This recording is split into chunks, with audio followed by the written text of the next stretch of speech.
네.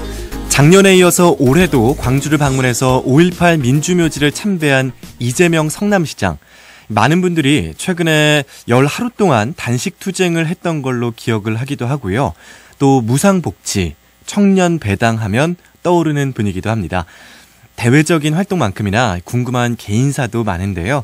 오늘 스튜디오에 이재명 성남시장을 모셨습니다. 시장님 안녕하십니까? 네, 반갑습니다. 아, 반갑습니다. 웃으시는 모습이 청년 같으세요. 그러게 너무 고맙고요. 네. 네. 이렇게 또 매년 광주를 찾아주시고 또 5.18 민주묘지를 참배하시는 어떤 특별한 이유가 있으실까요? 뭐 광주는 제 인생에 뭐 상당히 큰 변화를 주었던 곳이기도 하고 또 의미 있는 곳이죠. 네. 그래서 제가 사법연수원 다닐 때나 뭐 그 후에는 거의 매년 이제 그 5.18 때 맞춰서 오곤 했는데 그 후에 자주 못 왔고요. 네. 최근에 이제 좀 몇 번 왔었습니다. 네. 네. 방금 전에도 그렇고 평소에도 광주가 인생을 바꾼 곳이다. 네. 그런 말씀을 종종 해주셨었는데 어떤 뭐 계기가 있었을까요? 네. 뭐 혹시 아시는 분 계실지 모르겠는데 저는 이제 어릴 때 그러니까 80년대 70년대 이때 공장 생활을 했었는데 그때 저는 방송이나 네. 뭐 들리는 이제 어른들의 이야기를 듣고 광주 민주화 운동이 폭도의 폭동이라고 저는 알고 있었거든요. 네. 그리고 저도 이제 당연히 그렇게 믿었으니까 광주 피해자들 욕하고 뭐 이렇게 하다가 대학을 갔는데 네. 제가 알고 있던 것과 완전히 다른 거예요. 네.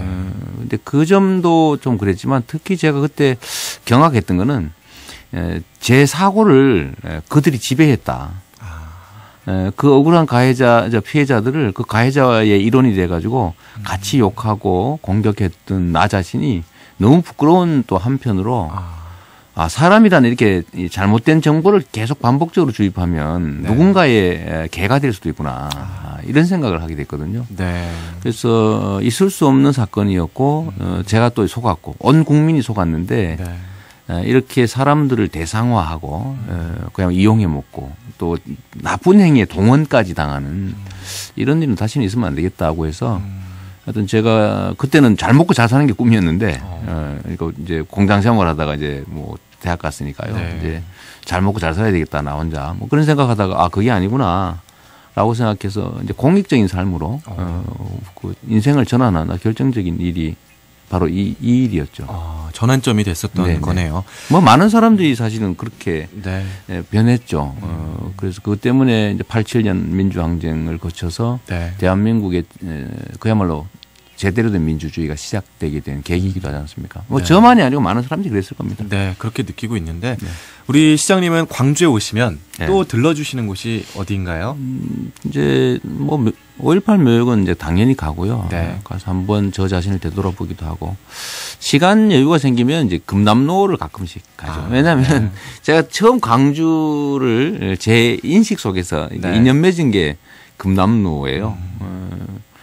왜 그러냐면 그 5월가라고 네. 보통 우리가 불렀는데 정식 명칭 모르겠습니다만 거기 나오는 꽃잎처럼 뭐 그 가사에 나오는 금남로 그 이미지 때문에 금남로를 가끔씩 가보고 합니다. 문득문득 이제 한 걸음 한 걸음 내디드시면서 많은 생각을 하시는 것 같아요. 네. 근데요, 제가 보니까 우리 시장님 하루에 SNS를 몇 시간 하시는지 그거 한번 여쭤보고 싶어요. 제가 봤는데 페모, 트모, 네. 불모 네. 몇 가지가 있으시더라고요. 저는 시간이 나면 네. 거의 상당 시간을 SNS로 보낸다고 보시면 됩니다. 왜냐하면 네. 이게 저한테는 그냥 재미로 하는 일이 아니고 네. 제가 살아남는 유일한 탈출구라고 생각하기 때문이죠. 보통 이제 뭐 아침 일어나면 바로 또 확인하고 읽어보고 또 제 입장도 좀 내고 또 저녁 때 들어오면 하기도 하고 낮에도 하고요. 차 타고 다니거나 이럴 때는 뭐 다른 거 할 게 없으니까 네. 거의 그 시간에는 대부분 SNS에 매달리다고 보시면 될 것 같아요.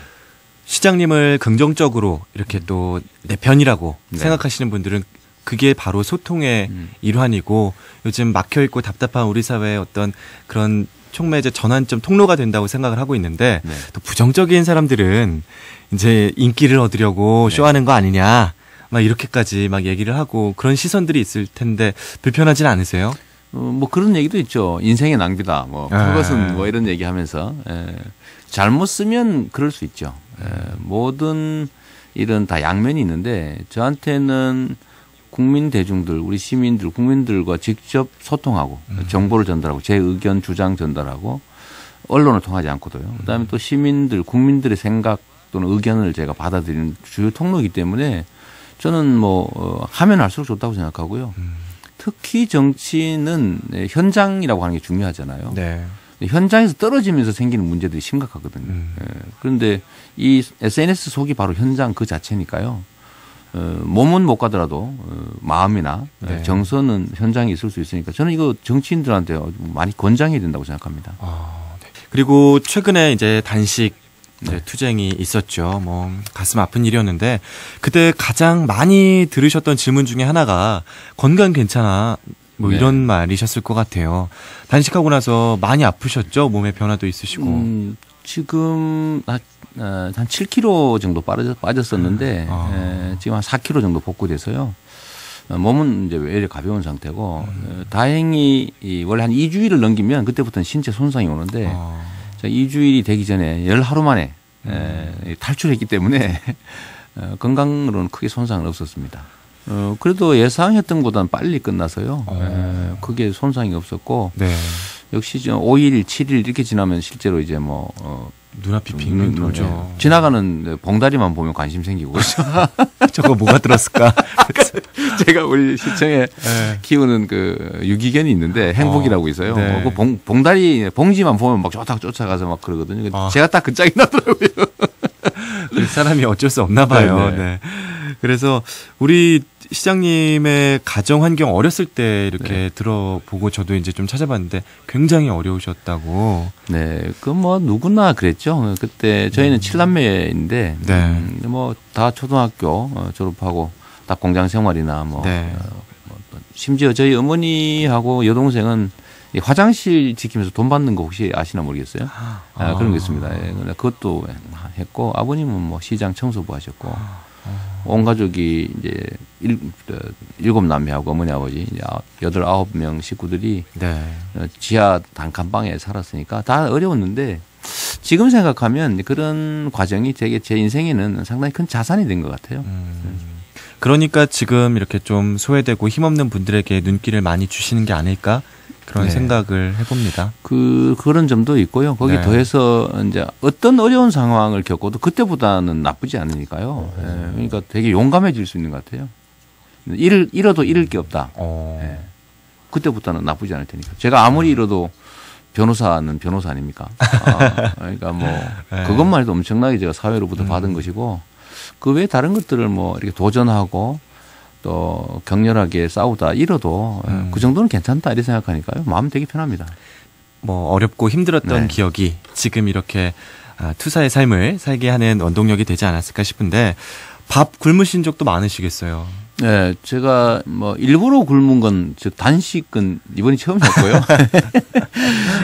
밥 굶은 건 많았죠. 그러니까 없어서 굶은 거는 뭐 시골에 농촌 있을 때 그때도 많이 굶었고 제가 공장을 다닐 때 이제 초등학교 마치고 공장을 한 6년 다녔는데 그때는 야근을 하면 밥을 안 줬어요. 밥을 안 주고 뭐 라면 한 개 주고 생라면 한 개 주고.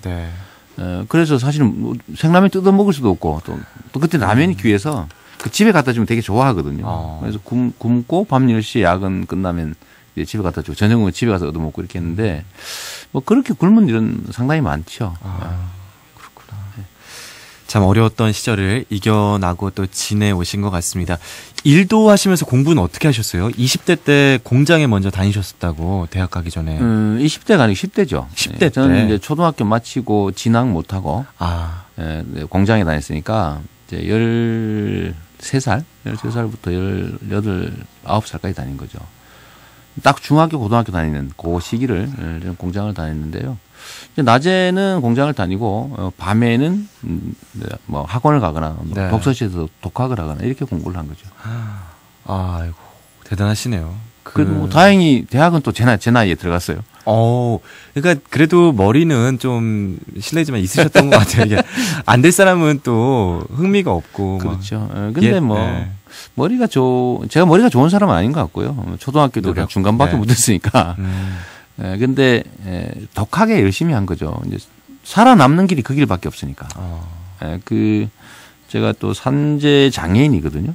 공장 다니다 다쳐서 장애인이고 또 너무나 암울하고 암담하고 그래서 아주 극단적 선택도 한 2번 했던 일이 있는데 다행히 실패해서 살아남긴 했지만. 다행히 실패했어요. 근데 그 후에 그런 경험들도 그래 차라리 그렇게 할 용기로 공부를 하자 이렇게 생각하니까 정말로 짧은 시간이긴 하지만 집중력이 높아져서 그런지 가능하더라고요. 그래서 대학은 또 제 나이에 장학금 받고 갈 수 있었습니다. 지금 시장님 그 10대 때 말씀 들으니까 얼마 전에 그 구이역 사고 있었잖아요. 그렇죠. 안타깝죠. 그 친구 떠오르네요. 네. 그때 저도 사실 현장에서 제가 구이역 사고 난 다음에 제가 그런 글을 페이스북에 쓴 일이 있는데 혹시 보셨나 모르겠습니다만 그때 저도 사실 많이 본 장면이거든요. 그게.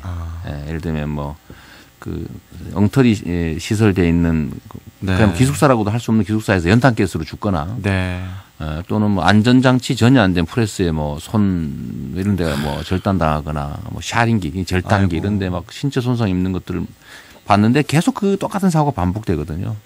뻔히 보고 또 사고 나는 거죠. 근데 그게 욕심 때문인데 사람을 사람으로 인격체로 대우하지 않고 수단으로 그게 하나도 변하지 않았구나. 그러니까 77년 때쯤에 제가 그런 장면들을 봤는데 그 77년 겨울의 그 모습이 지금도 변하지는 않았다 그런 생각 들더라고요. 왜 안 변할까요? 가진 사람들의 욕심 때문이죠. 탐욕 때문에. 네, 이 세상이 생산 자원이나 아니면 소득이나 이런 게 줄어든 게 아니라 끊임없이 늘어져 왔거든요. 증가돼 왔는데 그걸 대체 누가 다 가졌길래 그 대다수의 청년들의 삶은 개선되지 않고 그 과거 70년대에 머물러 있냐. 그걸 보면 결국은 누군가가 지나치게 많이 갖고 욕심을 내기 때문인 거죠. 그런 것 같아요. 이제 시장님 공부하셨을 때는 내가 열심히 하면 이렇게 내 인생이 변할 수 있고 성공할 수 있고 실제로 지금 그래서 어느 정도 그렇습니다. 일가를 이루셨지만 그 구이역 사고를 보면서 더 아픈 거는 우리가 그 친구가 거기서 그렇게 일을 했어도 사실 미래가 암담했을 거라는 생각을 하니까. 제가 그 친구 짐에 컵라면 나왔다고 그러더라고요. 제가 그걸 딱 보면서 제가 처자하면서 받았던 생라면들이 딱 생각나더라고요. 그러니까 변하지 않은 거죠. 그리고 이 사회가 저는 그나마 기회가 있어서 탈출했는데 지금은 사법시험 제도도 지금 없어지는 판 아닙니까? 그래서 저는 사법시험 놔둬야 된다는 사람 입장이거든요. 일부라도 놔둬야 된다. 근데 그런 것조차도 없어지고 다 세습되고 지위, 재산, 자격 이런 것조차도 하다못해 연예인도 상속되는 세상이 돼버려서 많은 사람들은 진짜 꿈도 희망도 잃어버리는 그런 시대가 된 것 같습니다. 그때 제가 살았던 시절보다 더 나빠진 것 같아요. 그때는 가능성이나 많았거든요. 지금은 힘들다고들 얘기들 하죠. 가능성이 없어진 그러니까 미래가 없는 사회가 돼버린 것 같아요. 지금 이재명 성남시장과 함께 이야기 나누고 있습니다. 우리 시장님은 불평등한 세상을 바꾸기 위한 노력을 꾸준히 해오고 계세요. 그거는 전 국민 누구라도 부정할 수 없을 거예요. 시장님이 생각하시는 무상복지란 이것이다. 국민의 권리다. 이거 무상복지를 공짜라고 생각하는 사람도 있고 심지어 실제로 국민들한테 복지 많이 해주면 게을러진다 이렇게 얘기하는 정치 지도자도 있거든요. 그건 정말 잘못된 거죠. 이 재원은 시민들, 국민들이 낸 세금인 것이고요. 비용은 최소한으로 쓰고 국민들의 삶을, 즉 주인의 삶을 계산하는데 많이 써야 되는 게 헌법이 정한 원칙이란 말이에요. 그런데 국민의 복지를 증진시키고 필수 비용을 줄이는 거, 이거 칭찬해야지. 그걸 공짜다, 포퓰리즘이다, 이렇게 얘기하면서 비난하는 거는 그건 제가 보기엔 정치인 자격이 없다고 생각해요. 저도 그런 생각을 하거든요. 저 무지막지한 국방비. 그 가운데 들어가 있는 비리, USB 하나를 50만 원에 사고. 그러니까요. 그 최신의 함정에다가 286 컴퓨터를 넣어놓고. 그런 비용 없애고 그냥 낚시하는 어군 탐지기 달아놓고 구조함 만들고 그거 뭔 짓입니까? 그런 비용 줄여서 이렇게 하시겠다는 건데 조금 그런 생각에서는 네, 일맥상통하는 게 있는 것 같습니다. 네. 또 청년 배당의 필요성에 대해서는 찬성하는 분도 있고 요거는 이제 조금 팽팽한 것 같아요. 그렇습니다. 반대하는 분도 네. 있고 어떻게 생각하세요? 이거는 새로운 제도이기 때문에 언제나 저항이 있게 마련이고요. 네. 자본주의 발전 초기에 복지제도라는 걸 하니까 왜 일하지 않는 사람한테 돈을 주냐. 이래서 반발이 엄청 많았거든요. 그러나 복지제도는 정착됐죠. 당연하게 생각하게 됐고 지금 이제 전 세계적으로 소위 알파고 사태를 겪으면서 일자리 줄어들고 네. 또 소득이 너무 집중되고 하다 보니까요. 기본소득, 그냥 모든 국가 구성원에게 일정액의 현금 지원을 해줘야 된다고 네. 하는 기본소득이 유럽에서는 국민투표까지 하고 있는 상황 아닙니까? 네. 대한민국에도 이제 이게 논의가 되기 시작했고요. 그거를 저는 우리 다음 단계에 국민들의 삶을 개선한 하나의 제도로 반드시 도입될 거라고 생각하고 좀 빨리 도입해야 된다고 하는 입장이거든요. 네. 그래서 시범적으로 청년 배당이라고 하는 제도 한번 도입해 본 거고요. 네. 청년도 지원하고 기본소득이라고 하는 화두를 우리 사회에 던지고 돈도 많이 안 드니까요. 그다음에 지역 화폐로 지급해서 지역 상권도 살리고 이 세 가지 목적으로 그 정책을 집행을 했는데 네. 제가 정한 목표는 대부분 이뤘고 또 한 가지 추가로 말씀드리고 싶은 건 그 우리나라 청년들에 대해서 국가에서 해주는 게 하나도 없다. 청년 정책이라고 하는 게 하나도 없지 않습니까? 네. 뭐 기차표를 주기로 합니까? 무슨 뭐 연금을 줍니까? 아무것도 안 주잖아요. 네. 근데 청년들은 지금은 과거와 달리 가능성과 희망을 잃어버린 그야말로 취약계층으로 전락한 세대가 돼버렸거든요. 그래서 거기는 각별한 정책적 배려가 필요한 상태가 됐는데 네. 전혀 정책적 배려가 없기 때문에 성남시라도 이런 거 선도적으로 한번 해보자고 했고요. 네. 청년 배당에 대한 평가는 정부가 연간 2조 원을 들여서 하고 있다는 어떤 청년 정책보다도 체감도가 높은 만족도 높은 정책이라고 합니다. 왜냐하면 예를 들어 교육시켜준다. 어디 취업하면 회사에다 지원금 준다. 이게 청년들의 삶에 무슨 도움이 됩니까? 그러니까 현금 줘서 본인이 필요한 데 써라.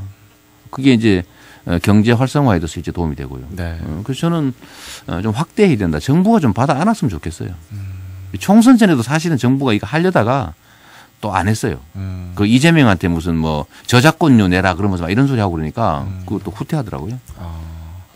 그렇죠. 내수 활성화랑도 관련이 있는 것 같아요. 청년들이 뭘 하고 싶은 걸 준비를 하든 네. 뭘 시도해보든 도전해보든 되니까. 청년 배당으로 예를 들면 정부에서 성남처럼 하려면 6,700억 드는데요. 6,700억 주면 이거 가지고 청년들이 저축하겠습니까? 다 쓰거든요. 쓰죠. 네. 소비 거의 100% 된다고 봐야 그럼요. 되는데 이걸 기업에 지원해 가지고 6,700억을 기업이 벌면 뭐 하겠어요? 1,000조 원 쌓아놓은 위에다가 6,700억 더 쌓는 겁니다. 네. 결국은 경제를 사실은 순환을 갖다가 떨어뜨리는 정말 안 좋은 정책이 되겠죠. 네. 또 다른 시도에서는 우리 성남시를 좀 부러워하는 부분도 있을 것 같아요. 네. 다른 자치단체들의 주민들이 그런 생각을 할 수 있는데 네. 왜 성남은 하는데 우리는 못할까 이런 생각을 하지 않습니까? 그래서 보통은 우리 자치단체장이 뭘 잘못하나 이렇게 생각할 수 있는데 그거는 사실은 구조적인 문제가 있어요.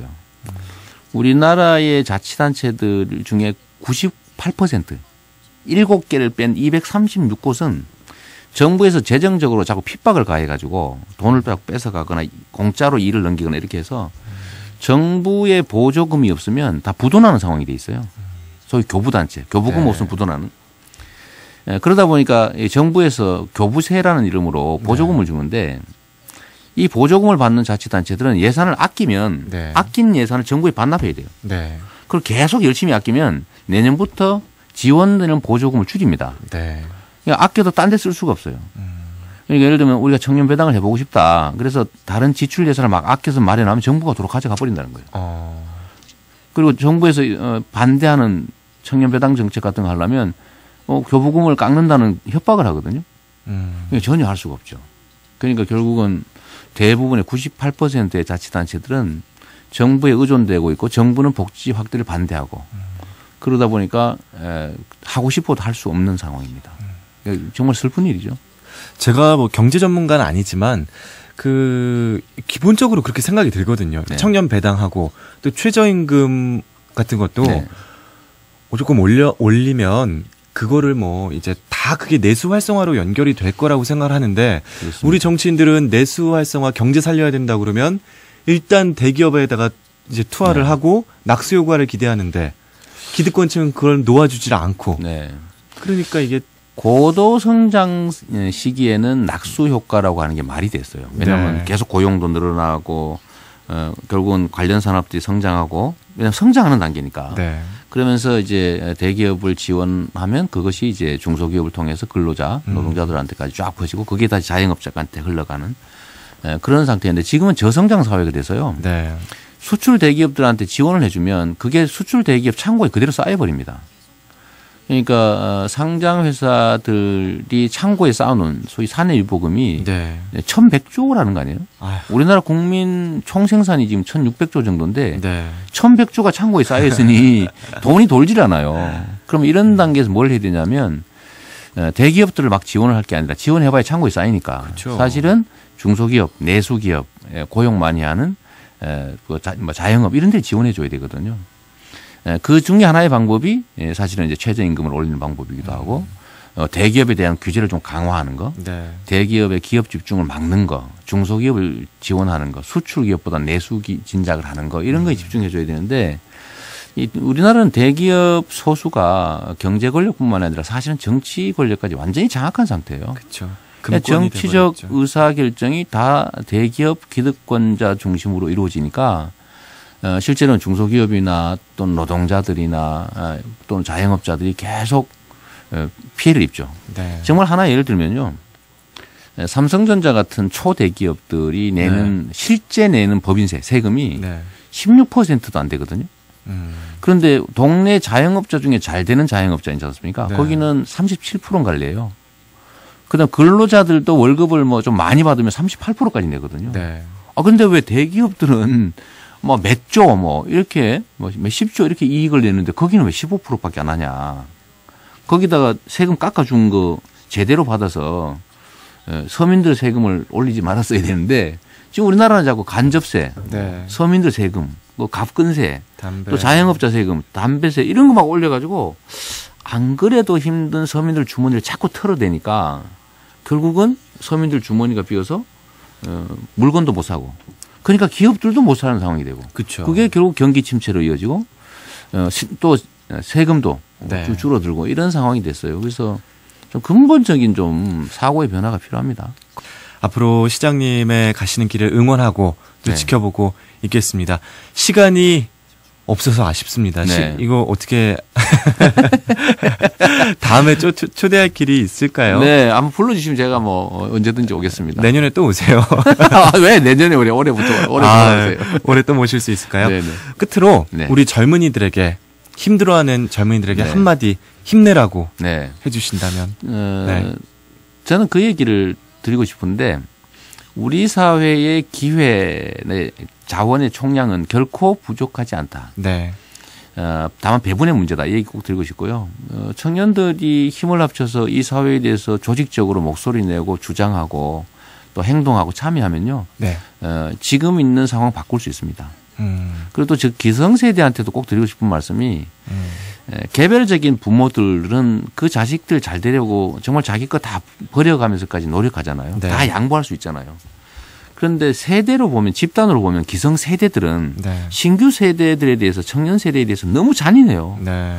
청년 배당 하나 하는 걸 가지고 기성세대들 대부분이 그 왜 젊은 사지 멀쩡한 애들한테 그런 거 주냐라고 하거든요. 네. 그래서 내 자식처럼 다음 세대를 생각해 주면 좋겠어요. 내 자식은 귀하고 다음 세대는 귀하지 않은 게 있을 수 없는 거거든요. 그래서 청년도 좀 행동하고 참여하고 하길 바라고 또 네. 세대별로 우리 기성세대들도 네. 청년 세대, 다음 세대들에 대해서 좀 더 배려하고 양보해 주겠다고 했으면 정말 좋겠습니다. 네. 오늘 귀한 말씀 고맙습니다. 이재명 성남시장을 보내드리도록 하겠습니다. 건강관리 잘하셔야 됩니다. 네, 감사합니다. 네, 감사합니다. 네.